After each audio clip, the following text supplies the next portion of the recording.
हरे कृष्ण। राधे राधे। आप सभी को भादो मास के शुक्ल पक्ष की परिवर्तनीय एकादशी की हार्दिक शुभकामनाएं। आज की इस वीडियो में आप सुनेंगे परिवर्तनीय एकादशी की संपूर्ण व्रत कथा, क्योंकि एकादशी के दिन भगवान श्री विष्णु और महालक्ष्मी जी के साथ ही एकादशी माता की पूजा भी की जाती है और कथा भी सुनी जाती है। परिवर्तनीय एकादशी को कुछ स्थानों पर जल झूलनी एकादशी और डोल ग्यारस भी कहते हैं। यह एकादशी सभी प्रकार के सुखों और वाजपेयी यज्ञ के बराबर फल को देने वाली है। आज मैं आपको सुनाने जा रही हूँ परिवर्तनीय एकादशी की बड़ी ही दुर्लभ कथा। प्रिय भक्तजनों, आप इस पवित्र कथा को बड़े ही श्रद्धा और प्रसन्नचित मन से सुनिए। एक बार पांडु नंदन अर्जुन ने भगवान श्री कृष्ण से कहा, हे प्रभु, भादो की शुक्ल पक्ष की एकादशी का क्या नाम है तथा उसके व्रत का क्या विधान है? उस एकादशी के उपवास को करने से किस फल की प्राप्ति होती है? हे कृष्ण, कृपया कर यह सब समझा कर कहिए। तब श्री कृष्ण जी ने कहा, हे पार्थ, भाद्रपद माह के शुक्ल पक्ष की एकादशी को परिवर्तनीय एकादशी कहते हैं। इस एकादशी की कथा के सुनने मात्र से ही सभी पापों का शमन हो जाता है और मनुष्य स्वर्ग का अधिकारी बन जाता है। इस एकादशी की कथा से नीच पापियों का भी उद्धार हो जाता है। यदि कोई धर्मपरायण मनुष्य एकादशी के दिन मेरा पूजन करता है तो मैं उसको संसार की पूजा का फल देता हूँ। जो मनुष्य मेरी पूजा करता है उसे मेरे लोक की प्राप्ति होती है, इसमें तनिक भी संदेह नहीं है। जो मनुष्य इस दिन मेरा कमल से पूजन करता है वे अवश्य ही मेरे समीप आता है। जो मनुष्य इस एकादशी के दिन भगवान श्री वामन का पूजन करता है वह तीनों देवता अर्थात श्री ब्रह्मा जी, विष्णु और श्री महेश की कृपा करता है। हे पार्थ, जो मनुष्य इस एकादशी का उपवास करते हैं उन्हें इस संसार में कुछ भी करना शेष नहीं रहता। इस एकादशी के दिन भगवान श्री विष्णु करवट बदलते हैं, इसलिए इसे परिवर्तनीय एकादशी कहते हैं। यह सुनकर अर्जुन ने कहा, हे जनार्दन, आपके वचनों को सुनकर मैं भ्रम में पड़ गया हूँ। क्या आप किस प्रकार सोते हैं तथा करवट बदलते हैं? आपने बलि को क्यों बांधा और वामन रूप धारण करके क्या लीलाएं की? कृपया कर सब विस्तार पूर्वक कहिए। तब भगवान श्री कृष्ण जी ने कहा, हे कुंती पुत्र अर्जुन, अब तुम समस्त पापों का शमन करने वाली इस कथा का ध्यान पूर्वक श्रवण करो। त्रेता युग में बलि नाम का एक असुर था। वह अत्यंत भक्त, दानी, सत्यवादी तथा ब्राह्मणों की सेवा करने वाला था। वह सदा यज्ञ तप आदि किया करता था। अपनी भक्ति के प्रभाव से वह स्वर्ग में देवेंद्र के स्थान पर राज्य करने लगा। देवराज इंद्र तथा अन्य देवता इस बात को सहन नहीं कर सके और भगवान श्री हरि के पास जाकर प्रार्थना करने लगे। अंत में मैंने वामन रूप धारण किया और तेजस्वी ब्राह्मण बालक के रूप में राजा बलि पर विजय प्राप्त की। यह सुनकर अर्जुन ने कहा कि हे प्रभु, आपने उस बलि को किस प्रकार जीता? कृपा कर यह सब विस्तार पूर्वक बताइए। तब श्री कृष्ण जी ने कहा, मैंने वामन रूप धारण करके राजा बलि से याचना की कि हे राजन, तुम मुझे 3 पग भूमि दान दे, इससे तुम्हें 3 लोक के दान का फल प्राप्त होगा। राजा बलि ने इस छोटी सी याचना को स्वीकार कर लिया और भूमि देने को तैयार हो गया। जब उसने मुझे वचन दे दिया तब मैंने अपना आकार बढ़ाया और भूलोक में पैर, भुवन लोक में जंघा, स्वर्ग लोक में कमर, महलोक में पेट, जनलोक में हृदय, तप लोक में कंठ और सत्य लोक में मुख रखकर अपने शीर्ष को ऊंचा उठा लिया। उस समय सूर्य, नक्षत्र, इंद्र तथा अन्य देवता मेरी स्तुति करने लगे। तब मैंने राजा बलि से पूछा कि हे राजन, अब मैं तीसरा पग कहाँ रखूं? इतना सुनकर राजा बलि ने अपना शीर्ष नीचे कर लिया। तब मैंने अपना तीसरा पग उसके शीर्ष पर रख दिया और इस प्रकार देवताओं के हित के लिए मैंने अपने उस असुर भक्त को पाताल लोक में पहुंचा दिया। तब वह मुझसे विनती करने लगा। मैंने उससे कहा कि हे बलि, मैं सदैव तुम्हारे साथ रहूँगा। तो मास के शुक्ल पक्ष की परिवर्तनीय एकादशी के दिन मेरी एक प्रतिमा राजा बलि के पास रहती है और एक क्षीर सागर में शेष नाग पर शयन करती रहती है। हे अर्जुन, दान करने के उपरांत मनुष्य को अभिमान नहीं करना चाहिए। राजा बलि ने अभिमान किया और पाताल को चला गया। इससे इस बात का भी बोध होता है कि अति हर कार्य की बुरी होती है। इस एकादशी को विष्णु भगवान सोते हुए करवट बदलते हैं। इस दिन त्रिलोकी नाथ श्री विष्णु भगवान की पूजा की जाती है। इसमें चावल और दही सहित चांदी का दान दिया जाता है और इस दिन रात्रि को जागरण करना चाहिए। इस प्रकार उपवास करने से मनुष्य सभी पापों से मुक्त होकर स्वर्ग लोक को जाता है। जो मनुष्य पापों को नष्ट करने वाली इस एकादशी व्रत की कथा सुनते हैं, उन्हें अश्वमेध यज्ञ के फल की प्राप्ति होती है। अन्य कथा के अनुसार सूर्य वंश में मानदाता नामक चक्रवर्ती राजा हुए। उनके राज्य में सुख संपदा की कोई कमी नहीं थी। प्रजा सुख से जीवन व्यतीत कर रही थी, परंतु एक समय उनके राज्य में 3 वर्षों तक वर्षा नहीं हुई। प्रजा दुख से व्याकुल थी। तब महाराज भगवान की शरण में जाते हैं और उनसे अपनी प्रजा के दुख दूर करने की प्रार्थना करते हैं। राजा भादो के शुक्ल पक्ष की एकादशी का व्रत करते हैं। इस प्रकार व्रत के प्रभाव स्वरूप राज्य में वर्षा होने लगती है और सभी के कष्ट दूर हो जाते हैं। राज्य में पुनः खुशियों का वातावरण छा जाता है। इस उत्तम व्रत का अनुष्ठान अवश्य करना चाहिए। इस जल छूलनी एकादशी के दिन जो व्यक्ति व्रत करता है, उसे भूमि दान करने और गौ दान करने के पश्चाताप मिलने वाले पूर्ण फलों से अधिक शुभ फलों की प्राप्ति होती है। इसके बाद अर्जुन ने कहा, हे प्रभु, अब आप मुझे इस एकादशी का महत्व और विधि बताइए। तब भगवान श्री कृष्ण जी कहते हैं कि आज के दिन माता यशोदा ने जलाशय पर जाकर मेरे वस्त्र धोए थे, इसी कारण उसे जल झूलनी एकादशी कहते हैं। और कई स्थानों पर इस दिन भगवान को पालकी यानी डोली में ले जाया जाता है, इसलिए इसे डोल 11 भी कहते हैं। हे अर्जुन, अब इस एकादशी की व्रत विधि बड़े ही ध्यान पूर्वक सुनो। इस एकादशी व्रत का नियम पालन 10वीं तिथि की रात से ही शुरू कर देना चाहिए और ब्रह्मचर्य का पालन करना चाहिए। एकादशी के दिन सुबह स्नान आदि करने के बाद साफ कपड़े पहनकर भगवान वामन की प्रतिमा के सामने बैठकर व्रत का संकल्प ले। इस दिन यथासंभव उपवास करें। उपवास में अन्न ग्रहण नहीं करें। संभव ना हो तो एक समय फलाहार कर सकते हैं। इसके बाद भगवान वामन की पूजा विधि विधान से करें। भगवान वामन को पंचामृत से स्नान कराएं। स्नान के बाद उनके चरणामृत को वृत्ति अपने और अपने परिवार के सभी सदस्यों के अंगों पर छिड़कें और उस चरणामृत को पिए। इसके बाद भगवान को गंध, पुष्प, धूप, दीप, नैवेद्य आदि पूजन सामग्री अर्पित करें। इस दिन पूरे समय भगवान विष्णु का जाप करते रहना चाहिए और साथ ही साथ भगवान शिव और माता पार्वती का ध्यान करने से भी भगवान श्री लक्ष्मी नारायण जी की कृपा प्राप्त होती है। व्रत के अगले दिन वेद पाठ करने वाले ब्राह्मणों को भोजन कराकर दान दक्षिणा दें। ऐसा करने से घर में सुख, शांति, ऐश्वर्य में वृद्धि होती है और निश्चित रूप से संतान सुख की भी प्राप्ति होती है। इस दिन सूर्य देवता को अर्घ्य अवश्य दें। केले के पेड़ की पूजा करें और गाय को चने की दाल और गुड़ अवश्य खिलाएं। रात्रि जागरण करने से जन्म जन्मों के पाप कट जाते हैं। घर आए हुए किसी भी व्यक्ति का को अपमान नहीं करना चाहिए। ओम नमो भगवते वासुदेवाय महामंत्र का जितना अधिक हो सके जाप करना चाहिए। भगवान को तुलसी मिश्रित जल अवश्य से पिलाना चाहिए। विष्णु सहस्त्र नाम का जाप एवं भगवान वामन की कथा सुने।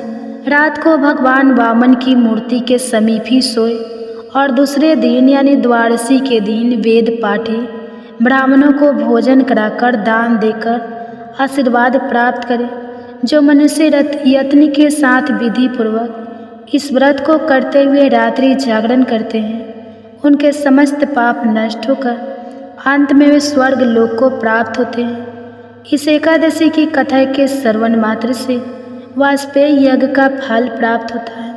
तो प्रेम से बोलिए भगवान श्री लक्ष्मी नारायण जी की जय, भगवान शिव शंकर और माता पार्वती की जय। अब सुनेंगे एकादशी माता की कथा, उसके बाद सुनेंगे तुलसी माता की कथा। तो प्रेम से बोलिए एकादशी माता की जय। एक बार एक राज्य में एक राजा रहा करता था।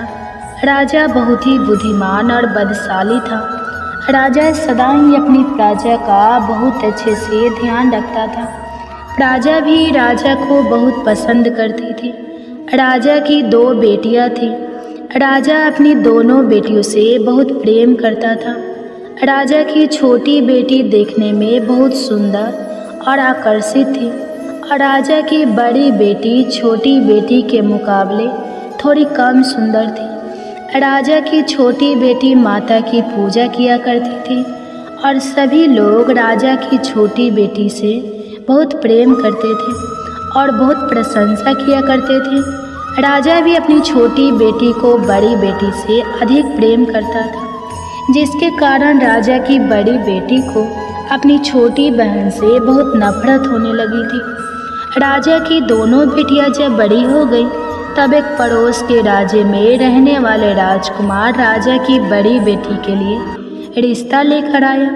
लेकिन जैसे ही उस राजकुमार की नज़रें राजा की छोटी बेटी पर पड़ी तो वह राजकुमार राजा की छोटी बेटी पर आकर्षित हो गया और छोटी बेटी से पहली नज़र में प्रेम करने लगा। उस राजकुमार ने राजा की बड़ी बेटी के साथ विवाह करने से मना कर दिया और उसने राजा से कहा कि मैं आपकी छोटी बेटी से विवाह करना चाहता हूँ। यह सब देखकर राजा की बड़ी बेटी अपनी छोटी बहन से बहुत क्रोधित हो गई और राजा की बड़ी बेटी ने अपनी छोटी बहन को अपना सबसे बड़ा दुश्मन मान लिया। राजा की बड़ी बेटी ने अपनी छोटी बहन से बदला लेने का निर्णय किया। राजा की बड़ी बेटी ने अपनी छोटी बहन को जान से मारने का उपाय सोचा। राजा की बड़ी बेटी ने अपनी छोटी बहन को मारने के लिए सबसे पहले एक लड्डू में जहर मिलाकर अपनी छोटी बहन को दे दिया और उसको लड्डू खाने के लिए कहा। लेकिन लड्डू खाने के बाद भी छोटी बहन को कुछ भी नहीं हुआ। बड़ी बहन यह देखकर बहुत आश्चर्यचकित हो गई, लेकिन बड़ी बहन ने हार नहीं मानी। जब उसकी छोटी बहन रात में कमरे में सो रही थी तब उसने एक मटके में सांप रखकर उसके कमरे में छोड़ दिया, लेकिन सांप भी छोटी बहन का कुछ नहीं कर पाया। जिसके बाद बड़ी बहन ने अपनी छोटी बहन से कहा कि चलो हम लोग कुएं में से पानी भर कर लाते हैं। जिसके लिए वह अपनी छोटी बहन को पानी भरने के बहाने कुएं के पास ले गई और उसने अपनी छोटी बहन को कुएं में धक्का दे दिया। लेकिन छोटी बहन को तब भी कुछ नहीं हुआ, क्योंकि हर बार ग्यारस माता उसकी रक्षा कर रही थी और उधर बड़ी बहन अपने सारे प्रयास के बाद भी असफल हो रही थी, जिससे वह बहुत क्रोधित हो गई और फिर उसने अपनी छोटी बहन के पास जाकर उसे प्रश्न किया कि मेरी छोटी बहन, क्या तुमको पता है कि भगवान ने सबको मृत्यु एक निश्चित समय पर लिखी हुई है और कैसे तुम्हारी या मेरी मृत्यु होगी, क्या यह तुम जानती हो? तब छोटी बहन ने अपनी बड़ी बहन को बताया कि हाँ दीदी, मैं तो जानती हूँ मेरी मृत्यु कैसे होगी। छोटी बहन से यह सब बातें सुनकर बड़ी बहन मन ही मन बहुत प्रसन्न होने लगी और उसने अपनी छोटी बहन से कहा कि तो तुम मुझे अपनी मृत्यु का राज बता। तब छोटी बहन ने अपनी बड़ी बहन से कहा कि मेरी मृत्यु तो एक तोते में है, जो तोते के गले में एक हार है उससे मेरी मृत्यु होगी। जब तक कोई भी व्यक्ति तोते को मारकर उस हार को अपने गले में पहनेगा तो मैं मूर्छित हो जाऊंगी, और जैसे ही उस हार को अपने गले से उतारे तो मैं वापस जीवित हो जाऊंगी। अपनी छोटी बहन की मृत्यु का राज जानकर बड़ी बहन बहुत खुश हुई और उसने अपनी छोटी बहन को मारने के लिए उसके पालतू तोते को ढूंढना शुरू कर दिया और छोटी बहन को इस बात का आभास हो गया था कि कोई उसकी जान लेना चाहता है, जिसके लिए वो अपने पिताजी के पास गई और उसने अपने पिताजी से कहा कि पिताजी, मेरी मृत्यु के बाद आप मुझे मत जलाइएगा, आप मुझे अपनी पुरानी वाली हवेली में एक पलंग में लेटाकर छोड़ दीजिएगा। अपनी छोटी लड़की की यह बातें सुनकर राजा बहुत आश्चर्यचकित हो गया। राजा ने अपनी छोटी बेटी से पूछा कि बेटी, तुम यह क्या कह रही हो? तब राजा की छोटी बेटी ने बताया कि पिताजी, समय किसी के लिए नहीं रुकता है, क्या कब किसको हो जाए इसका किसी को कुछ नहीं पता। फिर राजा ने अपनी छोटी बेटी से कहा कि तुम ऐसी बातें क्यों करती हो? 2-3 दिन के बाद तो तुम्हारा विवाह है। लेकिन छोटी बेटी ने अपने पिताजी को ऐसा करने पर मजबूर कर दिया और उनसे वचन ले लिया। राजा ने भी अपनी छोटी बेटी की बात स्वीकार कर ली और 2-3 दिनों के बाद जब शादी का समय आया तब राजकुमार बारात लेकर राजा के घर आया और राजकुमार और राजा की छोटी बेटी का विवाह शुरू हो गया। जैसे ही राजा की छोटी बेटी राजकुमार के साथ फेरे लेना शुरू हुई तो उसकी बड़ी बहन अपनी छोटी बहन के कमरे में जाकर उसके तोते को पकड़ लेती है और उसको जान से मार देती है। तोते के गले में जो हार था उसको अपने गले में धारण कर लेती है और जैसे ही बड़ी बहन उस हार को अपने गले में धारण करती है तो उधर छोटी बहन 3.5 फेरे ले पाती है और वहीं पर बेहोश होकर गिर जाती है। जिसके बाद राजा ने बड़े बड़े दार्द हकीमों को बुलाया और अपनी छोटी बेटी का इलाज करने के लिए कहा। राजा की बात सुनकर जब वैद्य ने छोटी बेटी को देखा तो राजा को बताया कि आपकी छोटी बेटी ना तो जीवित है और ना मरी हुई है। ऐसा मैं पहली बार देख रहा हूँ। राजा ने वैद्य और हाकिम को यह बात बाहर बताने से मना कर दिया और उनको कहा कि अगर तुमने यह बात किसी को बाहर बताई तो हम तुमको फांसी दे देंगे। अपनी छोटी बेटी को पुराने महल में जाकर एक पलंग में लेटा दिया और वहाँ पर कुछ सैनिकों को तैनात कर दिया। इसके बाद राजा वापस अपने महल पर आ गया।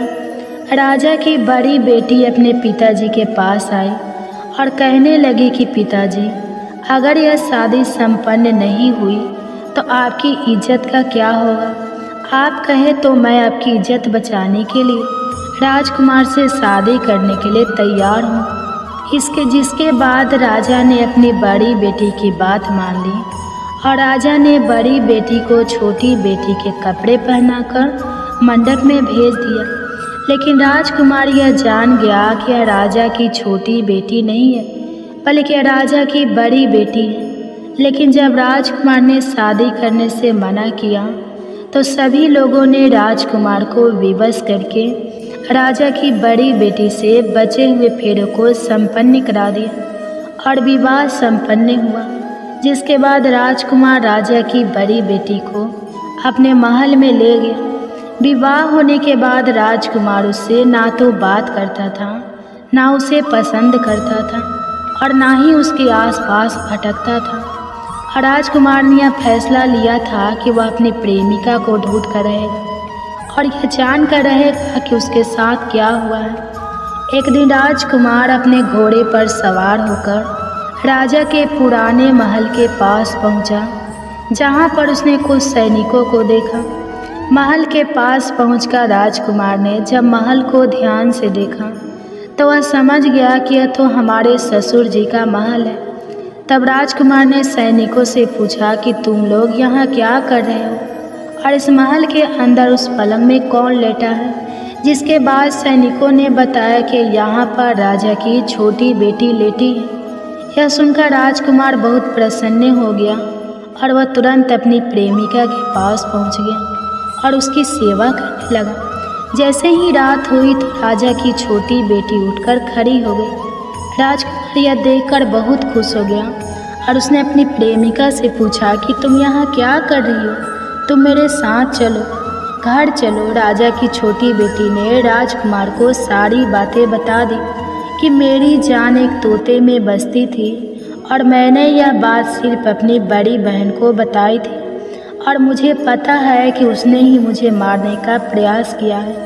उसके पास एक हार है जिसको वह सुबह पहन लेती है और रात को उतार देती है। जब तक वह हार को पहन कर रखती है तब तक मैं मूर्छित रहती हूँ और जैसे ही वह हार को उतार देती है तो मैं जीवित हो जाती हूँ। और जब तक मेरी बड़ी बहन के पास वह हार रहेगा तब तक मैं ऐसे ही जीवित और मूर्छित होती रहूँगी। अगर मेरी बड़ी बहन के पास जो हार है वह मेरे हाथ लग जाए तो मैं हमेशा के लिए जीवित हो जाऊँगी। राजकुमार यह सब बातें सुनकर राजा की छोटी बेटी के पास रहने का निर्णय लेता है और उसने अपने बचे हुए सारे फेरे उस पलंग में लेटी हुई राजकुमार की छोटी बेटी के साथ ले लिए और अपना विवाह पूर्ण कर लिया और वहीं पर वह रहने लगा। देखते ही देखते कुछ समय में राजा की छोटी बेटी और राजकुमार की पत्नी गर्भवती हो गई। एक दिन राजकुमार को किसी काम से बाहर जाना पड़ा। तब छोटी बहन के पेट में बहुत तेज से दर्द होने लगा, जिसके बाद उसने माता का आह्वान किया, जिसके बाद वहाँ माता प्रकट हुई और उन्होंने अपने भक्तों के दर्द को दूर किया और एक पुत्र की प्राप्ति करवाई। और वहीं पर अचानक से राजकुमार भी आ गया।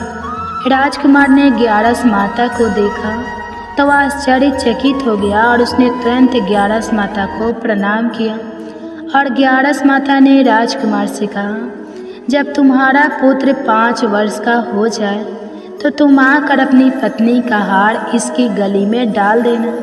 और देखते ही देखते राजकुमार और राजा की छोटी बेटी का पुत्र 5 वर्ष का हो जाता है। तो राजकुमार अपने बेटे से कहता है कि बेटा, मैं कुछ काम से बाहर जा रहा हूँ, तुम अपनी माता का ध्यान रखना। और वहाँ से चला जाता है। राजा को बाहर निकलता देखकर बड़ी बहन के सैनिक देख लेते हैं और बड़ी बहन को जाकर सारी बातें बता देते हैं। जिसके बाद बड़ी बहन अपनी छोटी बहन के पुत्र को वहाँ से उठवा लेती है और उसको मरवा देती है। छोटी बेटी के पुत्र के 2 टुकड़े करवा देती है। पहला टुकड़ा चक्के के पास छुपा देती हैं और दूसरा टुकड़ा अपने पलंग के नीचे रख लेती है। अब ग्यारस माता भिखारी का रूप लेकर आती हैं और एक भिखारी का रूप रखकर बड़ी बहन के पास चली जाती है। जिसके बाद वहाँ पर भिक्षा मांगने लगती है तो बड़ी बहन अपने सैनिकों से कहती है कि जाकर भिक्षा दे दो। लेकिन जैसे ही नौकर ग्यारस माता को भिक्षा देने के लिए आते हैं तो माता उन्हें मना कर देती है और कहती है कि मैं तुम्हारी महारानी से ही भिक्षा लूँगी। जिसके बाद बड़ी बहन स्वयं ही भिक्षा देने के लिए माता के पास आती है। तब माता एक बिल्ली का रूप लेकर उसके कमरे में चली जाती हैं और वहाँ पर छोटी बेटी के पुत्र के 2 टुकड़ों को आपस में जोड़ देती है और उसे जीवित कर देती है। फिर उसे वहाँ से ले जाती है। राजकुमार अपने बेटे को लेकर अपनी पत्नी के पास आ जाता है और उसे कहता है कि तुम इसका ध्यान रखना। अगर तुम इस बच्चे का अच्छे से ध्यान रखोगी तो मैं तुमसे बात करूँगा। एक दिन राजकुमार अपने बच्चे से कहता है कि तुम मम्मी से उनके गले का हार मांग लो। तो अपने पिता की बात मानकर राजकुमार का लड़का अपनी मम्मी के पास जाता है और कहता है कि मम्मी, मुझे तुम्हारा हार चाहिए। यह सुनकर पहले तो बड़ी बहन बहुत क्रोधित होती है, पर उसको याद आता है कि राजकुमार ने कहा था कि अगर मैं इस बच्चे का ध्यान अच्छे से रखूंगी तो वह मुझसे बात करेंगे। जिसके कारण वह हार उस बच्चे को दे देती है और वह तुरंत हार को ले जाकर अपने पिताजी को दे देता है। और तभी राजकुमार अपने बेटे को लेकर वहाँ से जाने लगता है और अपनी पत्नी से कहता है कि तुम हमारे लिए खाना बनाकर रखना, मैं शाम को आकर तुम्हारे साथ खाना खाऊंगा। और वह अपने बेटे को लेकर वहाँ से चला जाता है। जिसके बाद वह राजा के पास जाता है और उनको सारी बातें बता देता है।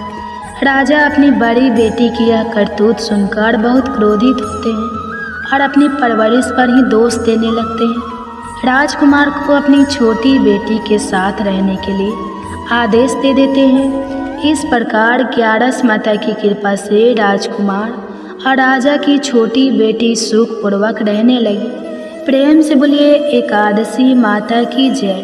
प्रेम से बोलिए माता लक्ष्मी और भगवान विष्णु की जय, माता पार्वती और भगवान शंकर की जय। कथा के बाद अब आप आरती श्रवण कीजिए।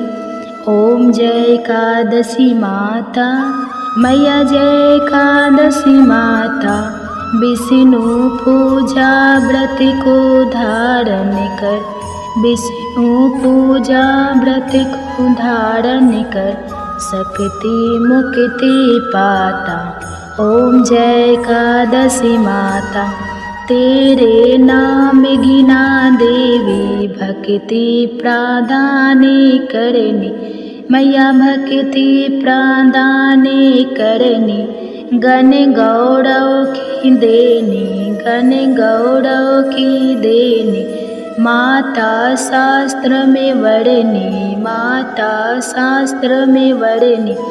ओम जय एकादशी माता, मार्गशीर्ष की कृष्ण पक्ष की उत्पन्न विश्वरणी, जनमी मैया उत्पन्न विश्व तारे जनमी, शुक्ल पक्ष में हुई मोक्षदा, शुक्ल पक्ष में हुई मोक्षदा, मुक्ति दाता बन आई। ओम जय एकादशी माता, पौष की कृष्ण पक्ष की सफला नामक है, सफला नामक है, शुक्ल पक्ष में होए पुत्रदा, आनंद अधिक रहे। ओम जय एकादशी माता, नाम सटितिला, माघ मास में कृष्ण पक्ष आवे मैया, कृष्ण पक्ष आवे, शुक्ल पक्ष में जया कहावे, शुक्ल पक्ष जया कहावे, विजय सदा पावे। ओम जय एकादशी माता, विजया फागुनी कृष्ण पक्ष में, शुक्ला आमल की मैया, शुक्ला आमल की मैया, पापे मोचनी कृष्ण पक्ष में, चैत्र महाबली की। ओम जय एकादशी माता, चैत शुक्ल में नामे कमदा, धन देने वाली मैया, धन देने वाली मैया, नाम बरुथिनी कृष्ण पक्ष में, नाम बरुथिनी कृष्ण पक्ष में, बैसाखी माह वाली।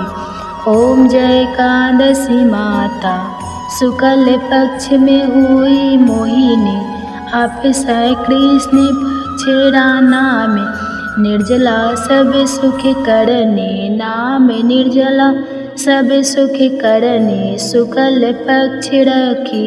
ओम जय एकादशी माता, योगिनी नाम आषाढ़ में जानो, कृष्ण पक्ष करनी देवसैनी नाम कहाओ, शुक्ल पक्ष धरनी। ओम जय एकादशी माता, कामिका श्रावण मास में आवे, कृष्ण पक्ष कहिए श्रावण शुक्ला होए, पवित्र आनंद से रहिए। ओम जय एकादशी माता, आजा भाद्रपद कृष्ण पक्ष की, परिवर्तन शुक्ला इंद्र आश्विनी कृष्ण पक्ष में, इंद्र आश्विनी कृष्ण पक्ष में, भवसागर निकला।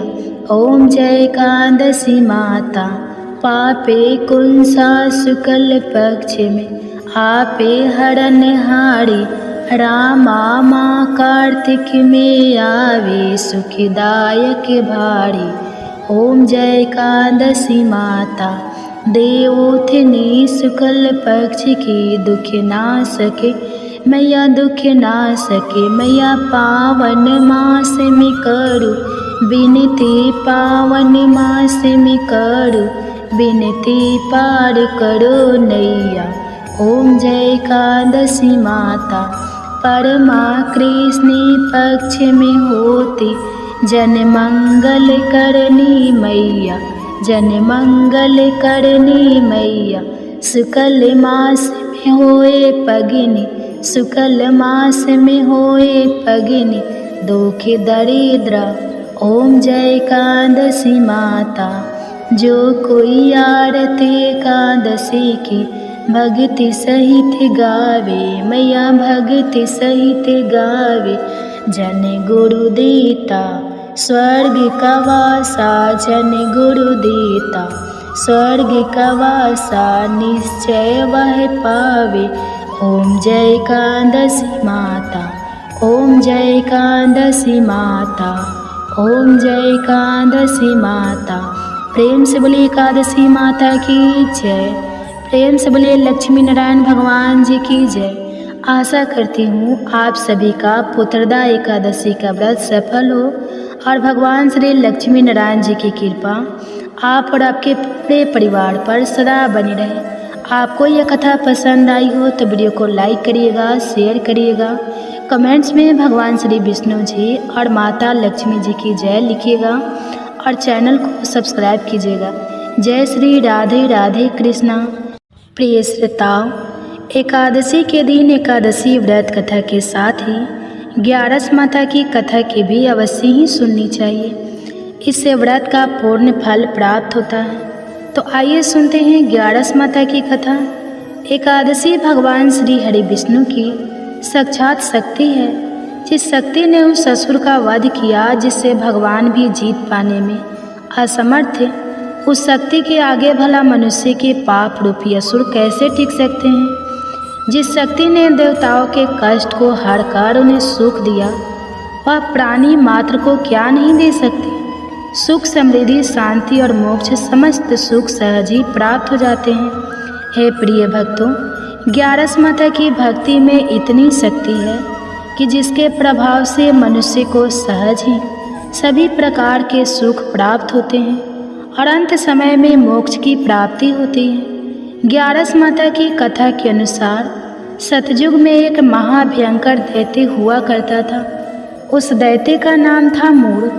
उस दैत्य ने इंद्र आदि सभी देवताओं पर विजय प्राप्त करके उन्हें उनके पद से हटा दिया था।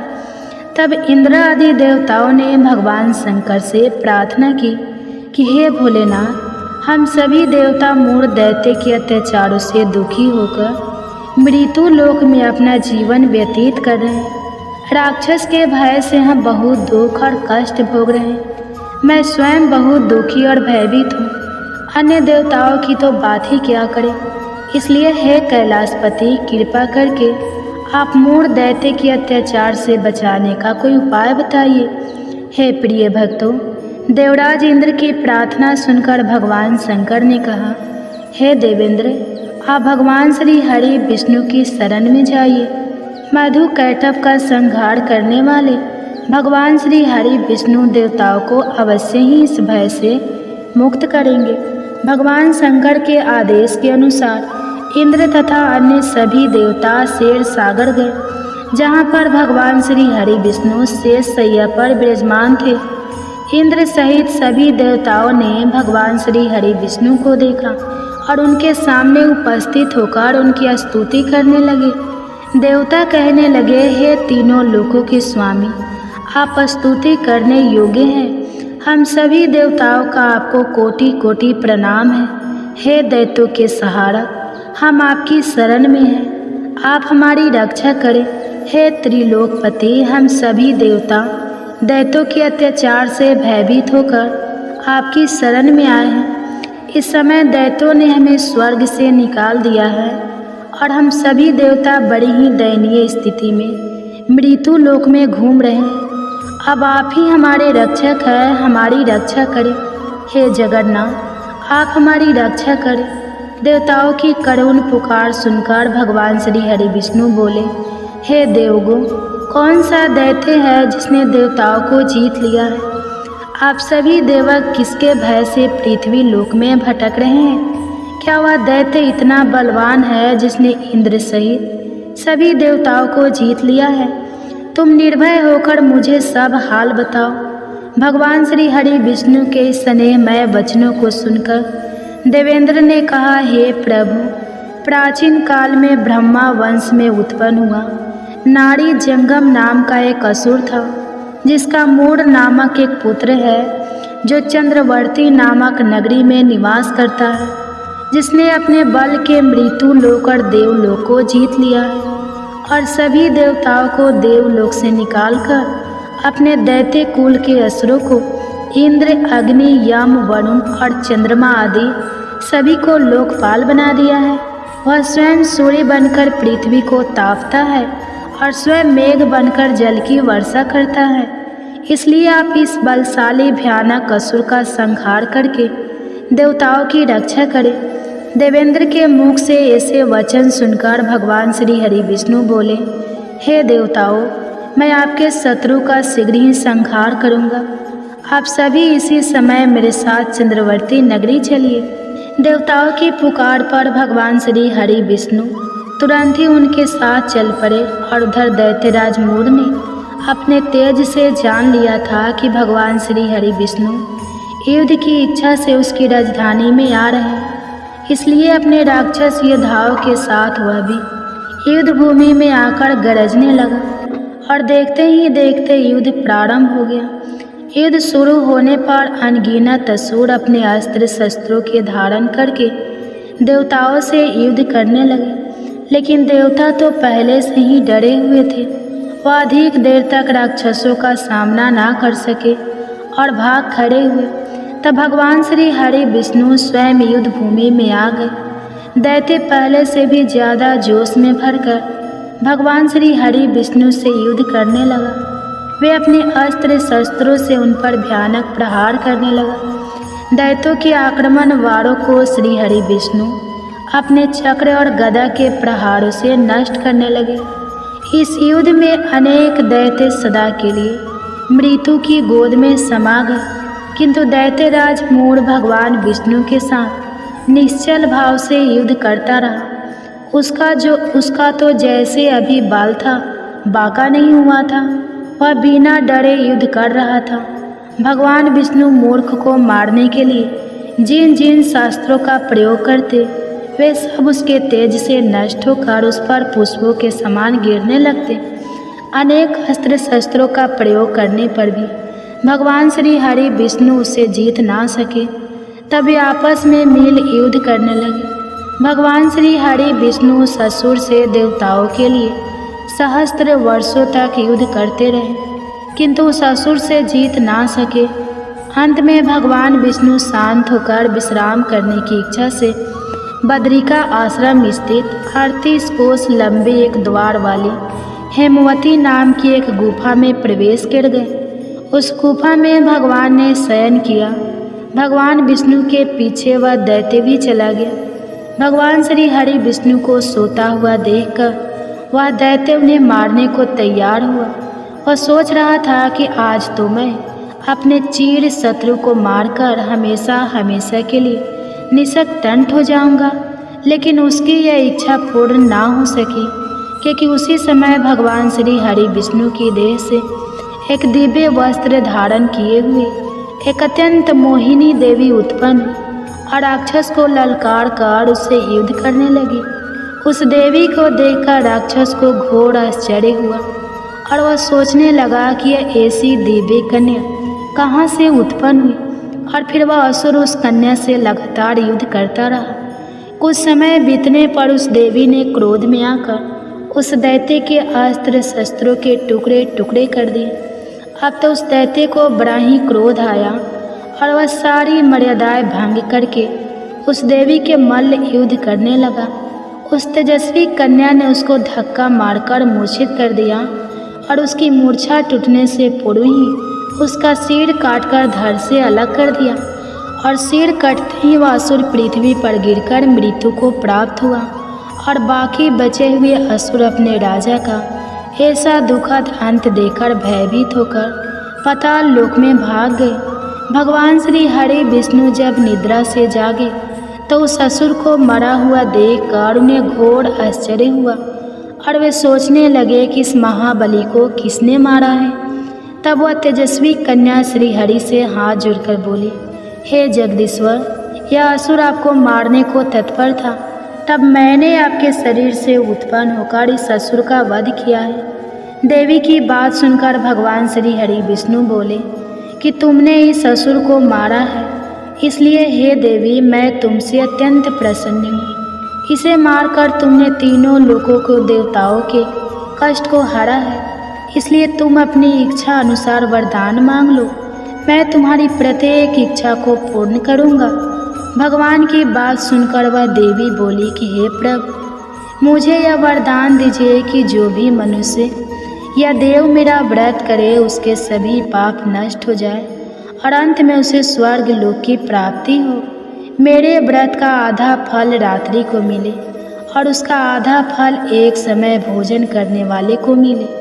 जो श्रद्धालु भक्ति पूर्वक मेरे व्रत को करे वह निश्चय ही वैकुंठ लोक को प्राप्त करे।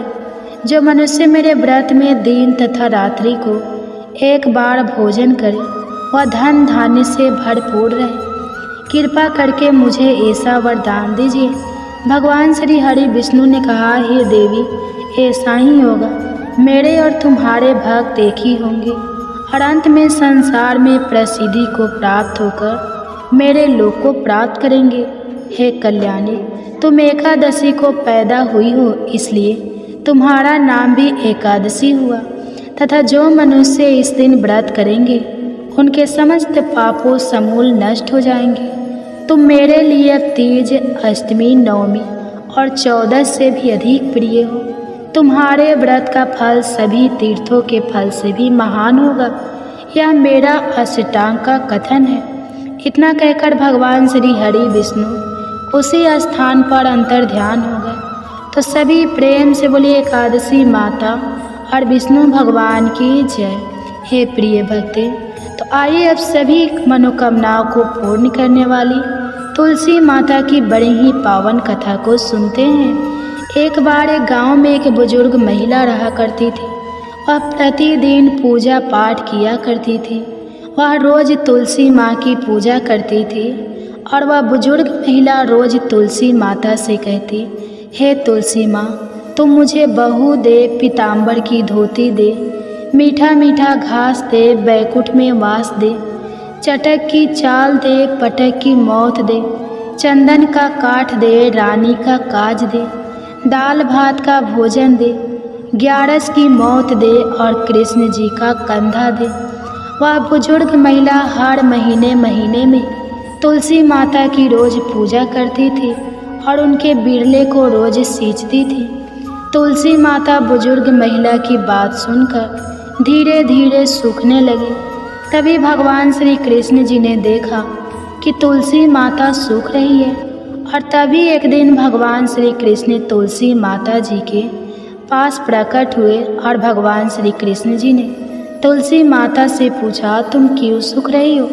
सभी महिलाएं तुम्हारी पूजा करती है और तुमको रोज सींचती हैं, लेकिन फिर भी तुम सूखती जा रही हो, इसका कारण क्या है? जिसके बाद तुलसी माता ने भगवान श्री कृष्ण जी से कहा कि हे प्रभु, एक बुजुर्ग महिला मेरे पास रोज आती है और रोज एक ही बात बोलती है कि हे तुलसी माता, सबकी दाता मैं तेरा बिरला सींचती हूँ, तो मुझे बहू दे, पीताम्बर की धोती दे, मीठा मीठा घास दे, बैकुंठ में वास दे, चटक की चाल दे, पटक की मौत दे, चंदन का काठ दे, रानी सर राज दे, दाल भात का भोजन दे, ग्यारस की मौत दे और कृष्ण जी का कंधा दे। मैं उस बुजुर्ग महिला की सारी मनोकामनाएं पूरी कर सकती हूँ, लेकिन उसकी एक मनोकामना पूरी नहीं कर सकती। मैं कृष्ण जी का कंधा कहाँ से दूंगी? भगवान श्री कृष्ण जी तुलसी माता की यह बात सुनकर जोर जोर से हंसने लगे और फिर भगवान श्री कृष्ण जी ने तुलसी माता जी से कहा कि तुम चिंता मत करो, जब वह बुजुर्ग महिला की मृत्यु होगी तब मौके पर मैं और आप ही कंधा दे देंगे। आप सुबह जब वह पूजा करने आए तब कह देना कि सब कुछ तुम्हें मिल जाएगा। कुछ दिनों बाद वह वृद्ध महिला ठोकर खाकर रास्ते में गिर कर मर गई। पूरे गांव के सभी लोग आए और उस महिला को सभी लोग धर्मात्मा मानते थे। उसको तुलसी जी की डकुरी कहते थे। उसके परिवार में कोई भी नहीं था, इसलिए गांव वालों ने ही उसके अंतिम संस्कार करने की योजना बनाई और उसे नहलाकर जब बैकुंठी पर बैठाने के लिए उसे उठाने लगे तो उसका मृत शरीर इतना भारी हो गया था कि उसे कोई उठा नहीं पाया। यह सब देखकर वहाँ के सभी लोग तरह तरह की बातें करने लगे और कहने लगे कि यह इतना पूजा पाठ करती थी, हर समय माला फेरती थी, इसलिए यह इतनी भारी हो गई है। वही पूरे गांव में चर्चा होने लगी कि डोकरी माई कोई भक्ति नहीं करती थी या छल कपट करती थी। हम जिसे धर्मात्मा समझते थे वह पापी है जो कि किसी से भी नहीं उठ पा रही है। यह इसके कर्मों की सजा है। इधर भगवान ने सोचा कि मेरे भक्तों की निंदा हो रही है, इसलिए भगवान ने बूढ़े ब्राह्मण का वेश धारण करके वहाँ पर आए और वहाँ पर जितने भी लोग इकट्ठे हुए थे उनसे पूछने लगे कि यहाँ पर इतनी भीड़ क्यों लगी है, जिससे लोग कहने लगे कि यह डोकरी माई मर गई है और पाप इतना था कि इससे यह उठ ही नहीं पा रही है। सब उठाकर थक गए। तब ब्राह्मण जी ने कहा कि मुझे एक बार डोकरी के कानों में कहने दो, फिर वह देखो कैसे उठती है। तो सभी लोगों ने कहा कि आप भी प्रयास करके देख लीजिए। तब भगवान ने उस वृद्ध महिला के कानों में कहा कि हे डोकरी माई, देखो मैं आ गया। और जो भी बुढ़िया माई पूजा करते समय शब्द कहती थी वह शब्द उसके कानों में कहने लगे, तू बिरला सींच मेरा, मैं करूँ निस्तार तेरा। डोकरी माई बहू ले, बेटी ले, पोता ले, लड्डू ले, पीताम्बर की धोती ले, गहना ले, घी का घड़ा ले, मीठा मीठा खीर और पूड़ी ले, दाल भात का भोजन ले, धन दौलत ले, बेटा पोता को काम ले, तुलसी का पत्ता ले, मुंह में गंगा जल ले, 11 माता को दीन ले, श्री कृष्ण जी का कंधा ले। इतना सुनते ही डोकरी हल्की हो गई। भगवान ने बोला आओ और उसको उठाओ। भगवान ने हाथ लगाया और डोकरी उठ गई। सबको बड़ा ही आश्चर्य हुआ। उसे खूब धूमधाम से ले जाया गया। भगवान उसे अपने कंधे पर ले गए। पूरे गांव में इसकी चर्चा होने लगी, जिससे उसको मुक्ति मिल गई और वह बैकुंठ में चली गई। सभी लोग देखते रह गए। सभी लोगों ने देखा कि शमशान घाट तक तो ब्राह्मण साथी आया था, लेकिन अब वह दिखाई नहीं दे रहा है। इससे लोगों को समझ में आ गया कि वह और कोई नहीं, स्वयं भगवान ही बूढ़े ब्राह्मण के रूप में आए थे। तो बोलिए श्री राधा कृष्ण भगवान की जय। बोलिए श्री तुलसी शालिग्राम जी की जय। तुलसी माता और लक्ष्मी माता की कथाओं को सुनने से ही व्रत पूर्ण माना जाता है और भक्तों की समस्त मनोकामनाएं पूर्ण होती हैं। तो जिन लोगों ने व्रत नहीं भी रखा है उन्हें भी द्वादशी के दिन तुलसी माता की कथाओं को सुनने से धन संपत्ति और अनंत शुभ फलों की प्राप्ति होती है।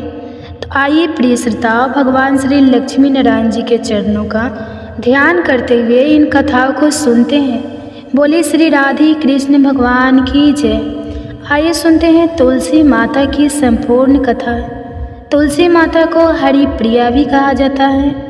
जितना भगवान श्री हरि विष्णु सोने चांदी हीरे मोती और रत्नों से प्रसन्न नहीं होते, उतना सिर्फ तुलसी दल से प्रसन्न हो जाते हैं। सच्ची श्रद्धा भाव से तुलसी दल भगवान श्री विष्णु को अर्पित करने से मनुष्य के सभी संकट कट जाते हैं और मनोकामनाओं की पूर्ति होती है। शास्त्रों के अनुसार एकादशी के दिन तुलसी जी में कभी भी जल नहीं चढ़ाना चाहिए, क्योंकि तुलसी महारानी स्वयं एकादशी का निर्जल व्रत रखती है।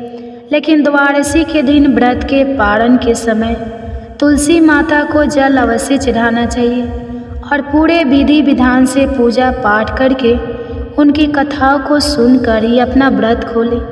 एक बुढ़िया माई तुलसी जी को सींचती थी और कहती थी, हे तुलसी माता, सत की दाता, मैं तेरा बिरला सींचती हूँ, मुझे बहू दे, पीताम्बर की धोती दे, मीठा मीठा घास दे, बैकुंठ में वास दे, चटल की चाल दे, पटक की मौत दे, चंदन का काट दे, रानी का राज दे, दाल भात का भोजन दे, 11 की मौत दे, कृष्ण जी का कंधा दे। तब तुलसी माता यह सुनकर सूखने लगी।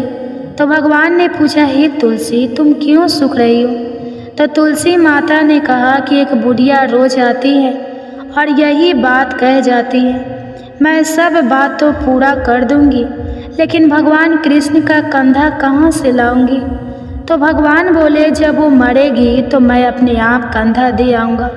तो बुढ़िया माई से कह देना। जब बुढ़िया माई मर गई, सब लोग आ गए। जब माई को ले जाने लगे तो वह किसी से नहीं उठी। तो भगवान श्री कृष्ण एक बार 12 वर्ष के बालक का रूप धारण करके आए और बालक ने कहा, मैं कान में एक बात कहूँगा तो बुढ़िया माई उठ जाएगी।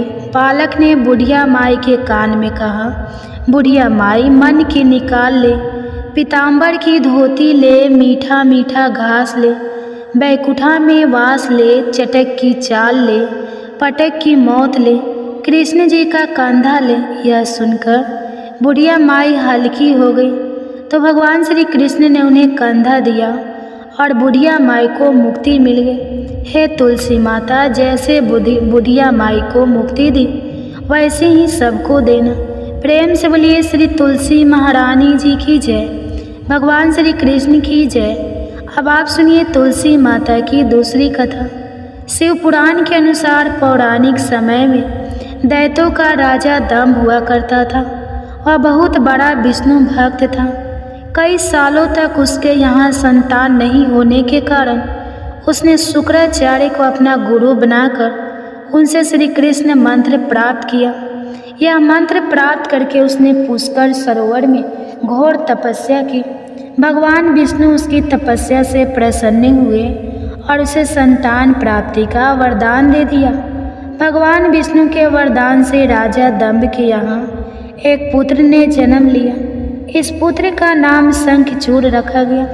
बड़ा होकर शंखचूड़ ने ब्रह्मा जी को प्रसन्न करने के लिए पुष्कर में घोर तपस्या की।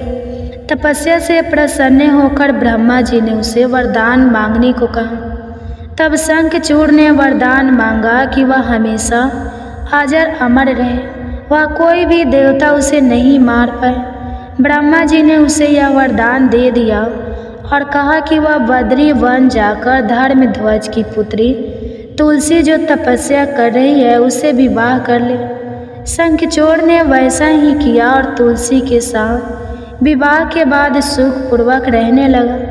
उसने अपने बल से देवताओं, असुरों, दानवों, राक्षसों, गंधर्वों, नागों, किन्नरों, मनुष्य तथा त्रिलोकी के सभी प्राणियों पर विजय प्राप्त कर ली। वह भगवान श्री कृष्ण का परम भक्त था। शंखचूड़ के अत्याचारों से सभी देवता परेशान होकर ब्रह्मा जी के पास गए और ब्रह्मा जी उन्हें भगवान विष्णु के पास ले गए। विष्णु ने कहा कि शंखचूड़ की मृत्यु भगवान शिव के त्रिशूल से ही होगी, अतः आप उनके पास जाए। भगवान ने उन्हें चित्ररथ नामक गण को अपना दूत बनाकर शंखचूड़ के पास भेजा। चित्ररथ ने शंखचूड़ को समझाया वह देवताओं को उनका राज्य लौटा दे, परंतु शंखचूड़ ने मना कर दिया और कहा कि वह महेश्वर से युद्ध करना चाहता है। भगवान शिव को जब यह बात पता लगी तो वे युद्ध के लिए अपनी सेना लेकर निकल पड़े और दानवों में घमासान युद्ध हुआ, परंतु ब्रह्मा जी के वरदान के कारण शंखचूड़ को देवता नहीं हरा पाए। भगवान शिव ने शंखचूड़ का वध करने के लिए जैसे ही अपना त्रिशूल उठाया तभी आकाशवाणी हुई कि जब तक शंखचूड़ के हाथ में श्रीहरि का कवच है और उसकी पत्नी का सतीत्व अखंडित है तब तक इसका वध असंभव है। आकाशवाणी सुनकर भगवान विष्णु वृद्ध ब्राह्मण का रूप धारण कर शंखचूड़ के पास गए और उससे श्रीहरि कवच दान में मांग लिया। शंखचूड़ ने वह कवच बिना किसी संकोच के दान कर दिया। शंखचूड़ का रूप बनाकर तुलसी के पास गए। शंखचूड़ रूपी भगवान विष्णु ने तुलसी के महल के द्वार पर जाकर अपने विजय होने की सूचना दी। यह सुनकर तुलसी बहुत प्रसन्न हुई और पति रूप में आए भगवान का पूजन किया। ऐसा करते ही तुलसी का सतीत्व तो खंडित हो गया और भगवान शिव ने युद्ध में अपने त्रिशूल से शंखचूड़ का वध कर दिया। तब तुलसी को जब पता चला कि वे उनके पति नहीं हैं बल्कि वे तो भगवान विष्णु हैं, तो क्रोध में आकर तुलसी जी ने कहा कि आपने छल पूर्वक मेरा धर्म भ्रष्ट किया है और मेरे पति को मार डाला, अतः मैं आपको श्राप देती हूँ कि आप पाषाण होकर धरती पर हैं। तब भगवान विष्णु ने कहा कि देवी, तुम मेरे लिए भारतवर्ष में रहकर बहुत दिनों तक तपस्या कर चुकी हो। तुम्हारा यह शरीर नदी रूप में बदल कर गंडकी नामक नदी के रूप में प्रस्तुत होगा। तुम पुष्पों में श्रेष्ठ तुलसी का वृक्ष बन जाओगी और सदा मेरे साथ रहोगी। तुम्हारे श्राप को सत्य करने के लिए मैं पाषाण शालिग्राम बनकर रहूँगा। गंडकी नदी के तट पर मेरा वास होगा। प्रेम से बोले भगवान विष्णु और तुलसी माता की जय। आइए अब सुनते हैं गरीब ब्राह्मण और तुलसी माता की कहानी। एक नगर में एक गरीब ब्राह्मण अपनी पत्नी के साथ रहता था। वह भिक्षा मांगकर अपना सारा जीवन गुजारता था और भगवान की पूजा में लगा रहता था। वह इतनी ही भिक्षा मांगता था जिससे उसके और उसके परिवार का पेट भर सके। उस नगर का राजा बहुत धनवान और ब्राह्मणों का आदर करने वाला था। राजा किसी भी ब्राह्मण को अपने महल से खाली हाथ नहीं जाने देता था।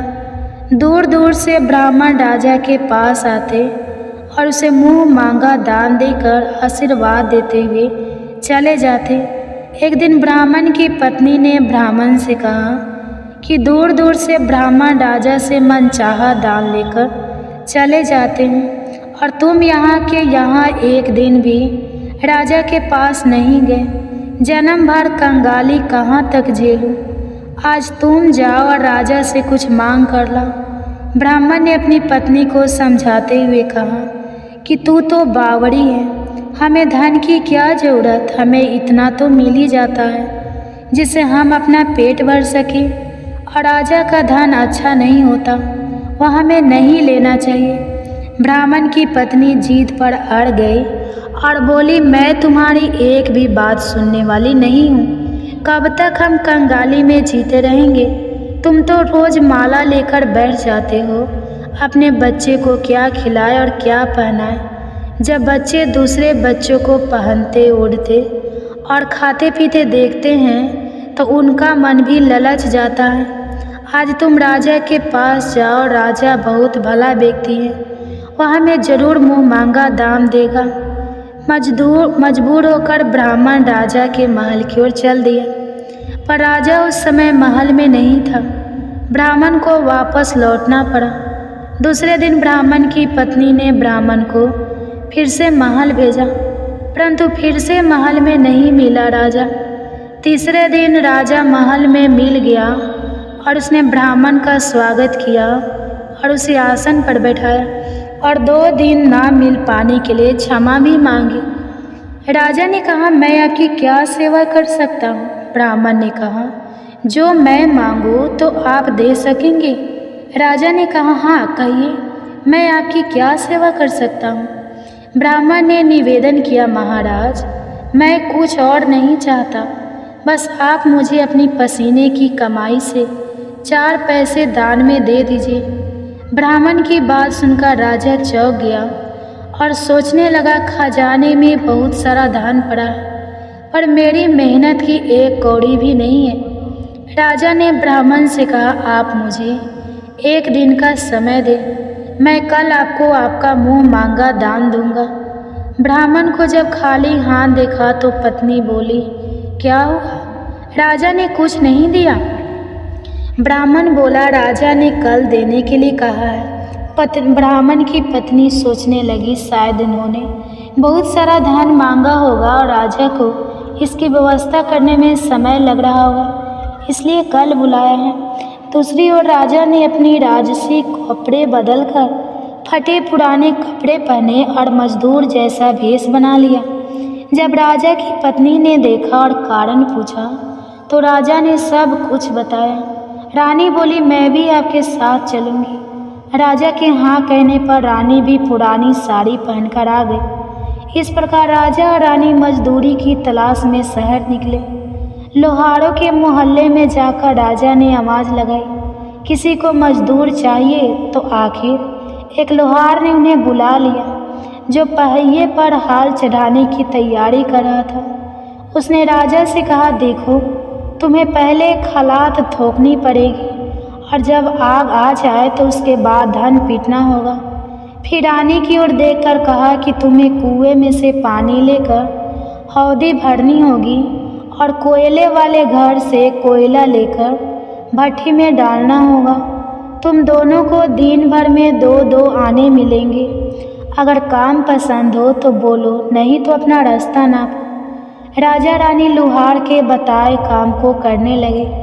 राजा खलाद ठोकने लगा पर उसे काम ठीक से नहीं हो पा रहा था। लोहार नाराज होकर राजा को ठीक से काम करने के लिए कहता तो राजा जैसे तैसे अपना काम करने लगा। रानी भी कुएं से पानी भरकर लाने लगी। रानी के हाथ में फफूंद हो गए।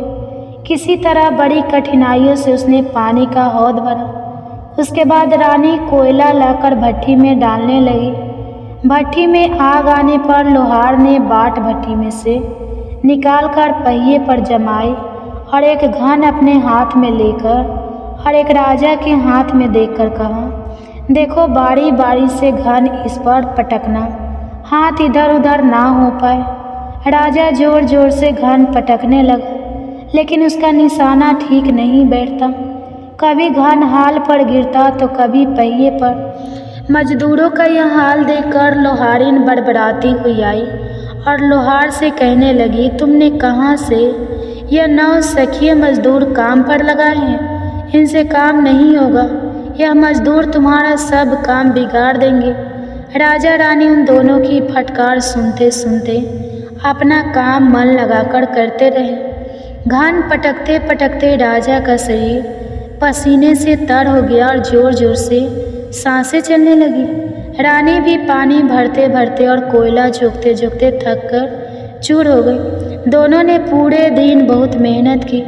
लोहार ने राजा रानी को 2-2 पैसे दिए, जिसे वह बड़ी खुशी से लेकर महल आ गए। आज उन्हें पता लगा कि मेहनत की कमाई कैसी होती है। राजा ने 4 पैसे अलग रख दिए और अगले दिन ब्राह्मण को बुलाकर उसे दे दिए।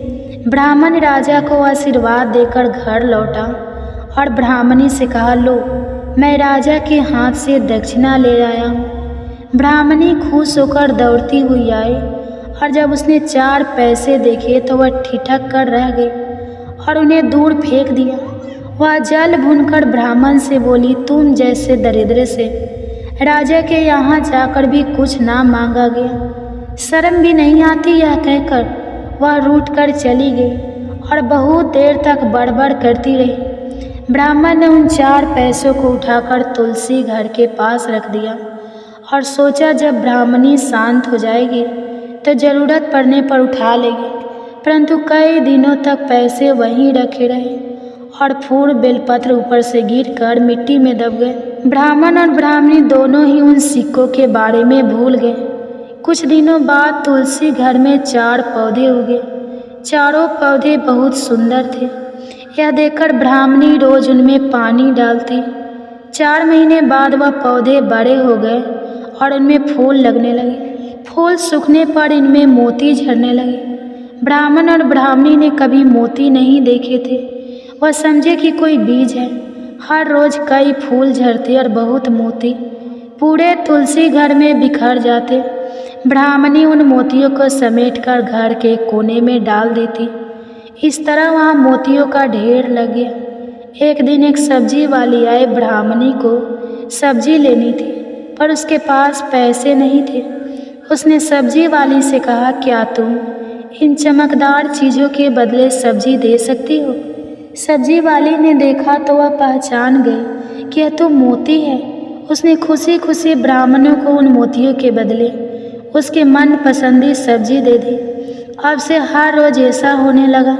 ब्राह्मण और सब्जी वाली दोनों खुश थे। सब्जी वाली यह सोचकर खुश थी कि मुझे 1 पैसे की तरकारी के बदले हजारों का माल मिलता है। और ब्राह्मणी यह सोचकर खुश थी कि इन चीज़ों के बदले सब्जी मिल जाती है। इस प्रकार कई महीने बीत गए। इधर राजमहल में कोई राजहंस थे तो मोती चुगते थे। राजा का यह नियम था, जब राजहंस मोती चुग लेते थे इसके बाद ही राजा और उनका परिवार भोजन करता था। एक समय बाद राजा का सारा धन उन मोतियों और दान देने में खर्च हो गया। अब राजा को मोती खरीदने के पैसे तक नहीं बचे। यह खबर पूरे नगर में फैल गई।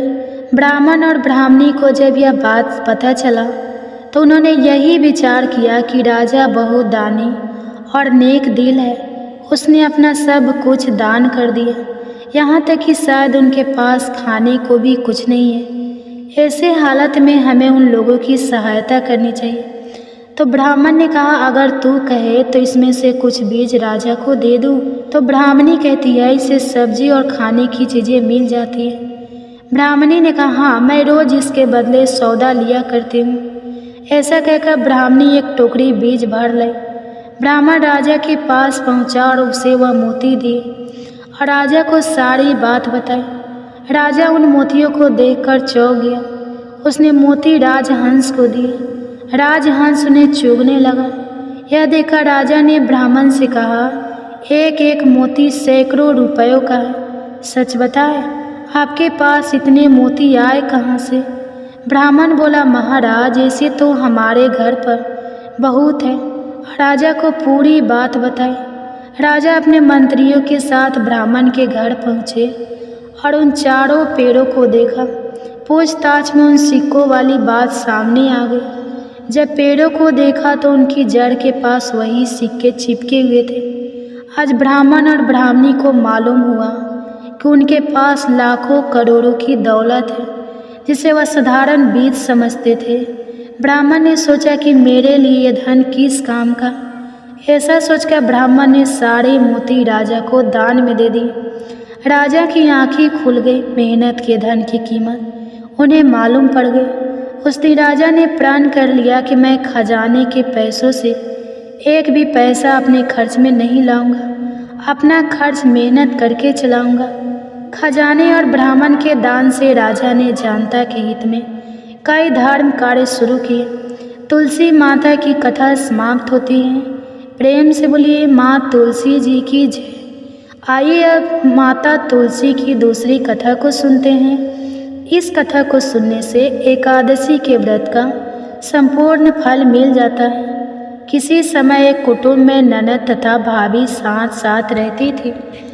ननद का विवाह अभी नहीं हुआ था। वह तुलसी के पौधे की बहुत सेवा किया करती थी, लेकिन उसकी भाभी को यह सब बिल्कुल भी पसंद नहीं था। जब कभी उसकी भाभी को अत्यधिक क्रोध आता तब वह उसे ताना देते हुए कहती,